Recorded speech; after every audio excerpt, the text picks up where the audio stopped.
Be Still, Part 3 by Emmet Fox, an excerpt from Power Through Constructive Thinking. The third and last stanza of our treatment is an exercise of thanksgiving and praise. These Bible treatments are constructed with the utmost care and in the most scientific way. Usually, though not always, for there must be no hard and fast rules in prayer. They begin with an affirmation of faith in God. Then they analyze fear and worry, showing that God has no part in such things, and that we, therefore, need not fear them. They go on to remind us of the love and power and wisdom of God, and of our ability as the children of God to call upon His power in any kind of danger or trouble. They make these truths vivid to us with unexcelled literary skill, using the most diverse images and examples to that end, and then they commonly finish, as prayers nearly always should, with a song of praise and thanksgiving. Now the psalmist makes us say, "The Lord of hosts is with us. The God of Jacob is our refuge." This destroys the feeling of God being afar off. The Lord of hosts is the title for God that stresses His great power and might. It is the omnipotence aspect of God, we should say technically. So here we declare that omnipotence is with us and working through us. And he carefully adds that it is also the God of Jacob. Now Jacob stands for the soul that is not yet redeemed, the soul still struggling in difficulty and conscious imperfection. Israel, the Prince of God, is the soul that has realized its divine nature, but Jacob is still in the midst of his troubles. So the psalmist here reminds us that God is the great power, the Lord of hosts, for Jacob just as well as for Israel. Come, behold the works of the Lord, what desolations he hath made in the earth. He maketh wars to cease unto the ends of the earth. He breaketh the bow and cutteth the spear in sunder.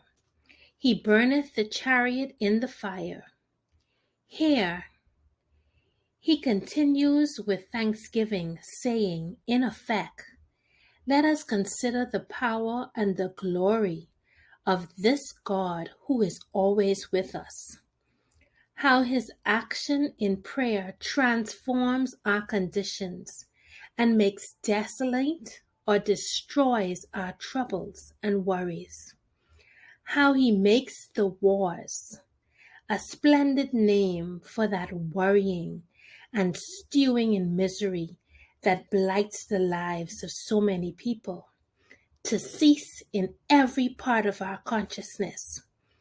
How he disarms all the things of which we are afraid, not just putting them out of the way for the time being, but absolutely destroying any power they ever had. When you captured an enemy regiment in those days, smashed their bows and their spears and burned their chariots, you had put them out of action pretty completely. That regiment could never trouble you again.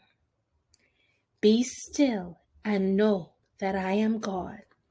I will be exalted among the heathen. I will be exalted in the earth. This really is probably the most wonderful phrase in the whole Bible. It really is the whole Bible in a nutshell. Be still and know that I am God. This is just the very last thing that we want to do when we are worried or anxious. The current of human thought that Paul calls the carnal mind is hurrying us along to its own ends, and it seems much easier to swim with it by accepting difficulties, by rehearsing grievances, by dwelling upon symptoms, than to draw resolutely away in thought from these things and contemplate God, which is the one way out of trouble. Train yourself to rise above this hurrying tide of error. Error is always hurried. To sweep you off your feet is its master strategy, and turning your back upon conditions, however bad they may seem, be still and know that I am God. Even in your prayers, there is a time for vigorous treatment, and there is also a time to cease active work, and having done all to stand, to be still and know that I am God. This, of course, does not mean merely doing nothing or going away to concern oneself with some secular thing such as reading a novel or a newspaper. It is being still to know that God is God. Such stillness is the reverse of laziness or inaction. The still dwelling upon God is the quietest but the most potent action of all. The Lord of hosts is with us. The God of Jacob is our refuge.